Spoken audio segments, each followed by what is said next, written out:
here. Excuse me, are you doing a back road walk and before you did a front walk? Yeah, this is the back. As you can see the lake, but now I'm walking on the front side, the street side of it, not the backyard by the lake. Now, if you look, the weird thing is these houses on the end, they were very, they were owned like by families or something, and people would come up like on Memorial Day weekend and the 4th of July or things like that, very infrequently. See, you got some sort of shelter there. Somebody's probably living in that. These things are around, where I think they're hiding them and everything. Yeah, there are people here now at night at the truck here, where before there was like nobody here. And there's a lot of activity in these houses at the end where there were like nobody here all year long. They're like unoccupied, except only like a couple weekends a year. They only come up on holidays. Oh, I'm hearing a vehicle. Let's see what we can get here. Let's see what we get. You might need to show me those trees again in a separate video, just where you pause and get a better view. Yeah, we can do. Let's see what we get with this vehicle here. Let's see what we get. Let's see, where's it from? You make it out. It's from another state. North Dakota. Okay. North Dakota is where they have the underground facilities, supposedly, and they got a lot of weird stuff going on there. I noticed that they made a special point not to wave, which is bad etiquette in this area. Usually everyone in small areas, if anybody drives by, you wave. Oh. And they didn't. So that tells you they're not local. Yeah. Because everybody, when you walk by, if you're walking on the road, if you're local or everything, you wave to everybody that goes by in a car, even if they're not from here. And the fact that they didn't wave tells them that they're not from here. Okay. So that tells you that they're probably these bad people. Yeah. Okay, this is what right here. See all this forest area here? This is what it used to look like all around here before they cleared it out. This was thick, dense tree area. And they pretty much cleared it out. But now this area, this house at the very end, this bluish gray house, it used to have like no activity. Now all of a sudden there's plenty of activity that's going on at night here. And the same with the one right next to it. Excuse me, should we call this blue house number 2, the one at the end? Because I don't want to get confused. Mix them up. Well, just look at the pictures. There's like, this is the medium color. The light colored blue house is Don's next door neighbor. Okay, light blue Pauline and medium blue. Fernandez. Yeah. But you can see the shape of the house and everything. They're not even remotely alike. What is this house? Huh? What's this house? Whose house? What is this white house? White and gray. This is the one that I was telling you about, where they'd only show up like a couple times a year, where the whole family would show up, like the 4th of July or Labor Day and Memorial Day. The whole family would show up, it would be full, and then for the rest of the year it would be like empty. Now all of a sudden there's activity coming here, and I think that they're renting the property or something, and that since it was found that the guy from Denver, talking about with the large family, I think he dispersed his family members around. And so these things, these little trailer things that are used for ice fishing and that, those things, all of a sudden they're showing up here. So I think they're staying in them during these operations or whatever they're doing. I think when we start seeing them move this stuff, that's when we're going to start seeing that they're going to light this place on fire. And I think they're really close to it, because they removed most of the trees. And then once it gets going, you only need a certain area. You only need a certain amount of area to get it going, where all of a sudden it can light up the whole area. But that's where you see in the videos of these electronic fires, where there's spots in it where it doesn't make sense, where the trees don't light on fire. Where all of a sudden metal, because these electric fires, metal is conducted through it. And so you see that aluminum is completely burned and glass is completely melted. The metal and the glass are melted, but plastic containers are left in perfect condition. That tells you that it's a microwave fire. So when you think of a microwave, think of what it's like when you put aluminum foil in it. It sparks and goes crazy. That's what's happening. Or if you put plastic in a microwave, it doesn't start on fire. So here's Harold's Place again. This is where you see the light show at night on the lakeside. And that shed is where the generator is connected. So it's like you want your generator connected to your shed. That's where he has his refrigerators. And if you're doing biological warfare, like you're seeing the stuff on Don's house, sprayed and everything, you want refrigerators to keep your samples. That's where you'll also have things like your insects, like your termites. And heaven knows, there's been a number of times where animals have disappeared for a period of time and they come back. Like they took Cyrus for a few days. He was gone for like 3 or 4 days and then showed up and was completely freaked out. And that's happened with a number of cats where all of a sudden they go away. They act completely freaked out for like a period of time before they disappear. Whatever they did something to really scare Cyrus. The dog? But he was Cyrus gone for several days. dog? So I'm worried about the raccoons, whether or not, because these guys are associated with Rick Myers.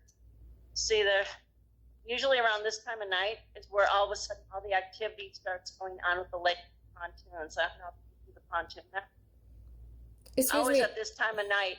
And those pontoons seem to be going to the houses on the very end, where supposedly there's like no people. But that isn't the case, because apparently there's a lot of activity. And one last thing I want to mention on this. This is where I was seeing at like 3 and 4 in the morning, electric vehicles come down here. They were stopping at those houses, particularly with Harold. And so apparently they're coming in and out at like 3 in the morning, and they weren't staying very long. It's like they were dropping off or delivering something at 3 or 4 in the morning with an electric car. Well, it makes no sense to have an electric car in the middle of nowhere where it takes you, like 40 miles to drive to a grocery store. If you're going to have a vehicle with a battery that only gives you like 200 mile range, it makes no sense in the country, and it takes you like 10, 12 hours to charge it. It makes zero sense to have an electric car. But when does it make sense? It makes a lot of sense if you want to drive on a gravel road and you don't want the sound of an engine bringing attention to you in the middle of the night if you're dropping off biological weapons at somebody's house. That's where it would make sense. Excuse me, is the refrigerator shed where pizzas were being delivered? What was that? Is the refrigerator shed where the pizzas were brought? No, the pizzas were brought there. Oh, okay. Robbie was delivering them. And supposedly that was an empty shed. That's why I could see him doing it, because right there on the edge, see right there? That's Don's kitchen window. And I can pretty much see most of the stuff that they do all the time through Don's kitchen window. Wait, is his kitchen window straight up? So they put the place right across the way where I can watch him do everything. So when Harold and his accomplice came, when they first came here, they came directly to that shed. That's when they first came here. And that's where Robbie and Tammy were basically kowtowing to him like they were like these all magical gods or something, like they were way above them. So apparently these guys are higher up on the totem pole because, Robbie and Tammy were just like kind of like, revering them like they were almost gods.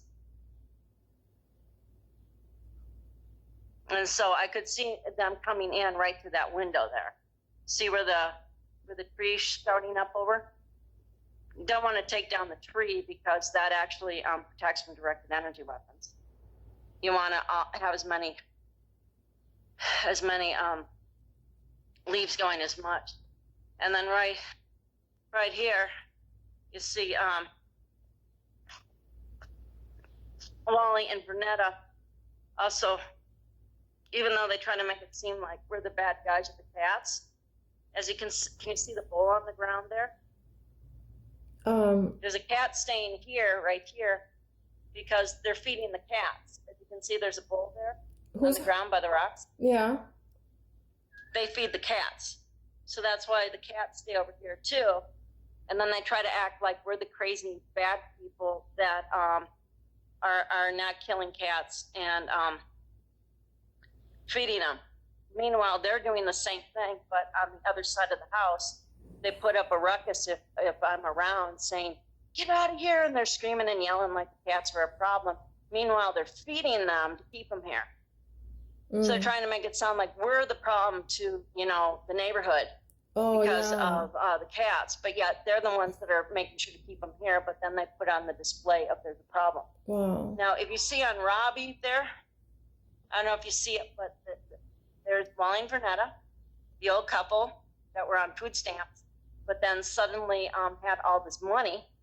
And then next to it is the Reimers, the Brown house. And do you see that deck there? The deck with the patio set on it? No. Do you see it now? Wait, by which house? The Brown house, the back of the Brown house, in front of the white shed where Oh, you mean that kind thing of the that barn there's shape of the white shed? That's where the refrigerator was delivered in the middle of the night with the generator in it. Wait, what? Okay, I don't know what you mean about the deck. That platform, raised platform looking thing behind the Brown house? Yeah, that's a deck. And then you mean beyond, just beyond the deck is the shed? Where the pieces But were. if you see on the Brown house, the Reimer, there's a patio set right on the deck. See that? Wait, there's a patio set. You see there's a chair and a table there? Outdoor chair and table? Wait, to the left of the left Brown house or to the right of the right part of the Brown house? The only place in the picture where there's a deck with a patio set on it. Oh, it's stairs? Yep. Oh, okay, on the left. Okay. The only deck that I'm showing right now with the patio set. I can't see very well. I can't see That's that. the Reimers. And that's where Robbie would go out with his gun and he'd start shooting cats from his deck. Oh. And it didn't matter if they were in his yard or not. He'd shoot in surrounding areas. And that's where we had cats struggle back to us and then die at the house because they had bullet wounds in them. Cats regularly go disappearing here, and Robbie is probably the main culprit why they the population control of the cats here. But all of a sudden, when I went after the people helped me get like 50 cats homes up here, they found a place in Wisconsin where we could deliver them. All of a sudden after that, they told me that he could get 6 months in prison and I forget what it was, I don't know, $15,000 fine or something like that for each instant. As soon as I mentioned that to Wally, because I knew that they would be, running to Robbie to tell him whatever. As soon as I mentioned that he could be doing prison time for each cat that he shot and 6 months in prison and I forget the amount. It may have been like $5,000 or $15,000 a cat. And after that, he started doing it in secret, where before he was just right out in the open. He didn't care. He had no problem shooting cats in front of God and everybody. He'd do it right in the middle of the day. He didn't care what time of day it was. He didn't care how many people were watching him do it. And if you look at serial killers, they start with cats. They start with animals. They start with dogs, puppies, whatever. They start with other animals and they start killing them. And so to look at how he treats animals, you would see how he'd have no problem whatsoever killing literally thousands of people, possibly tens of thousands of people, and displacing them from the area and burning them to death. He would have zero moral issue with it, and he would sleep like a baby at night. And Tammy acts like an absolute psychopath. She came out here and she was messing with my mail. I caught her one time, and it was already opened and everything, and she just showed up and started screaming at me. Is that his? At the door that the mail got delivered in her house, and it's like, what are you talking about? Bull crud. It's like all of a sudden they're saying my mail's being delivered at their house, and they're the people involved with the post office. Okay, what is this? And wait, Tammy is who? She's who to Robbie? She's the wife. Okay. Remember you looked up Robbie and he was the psychopath to his first wife?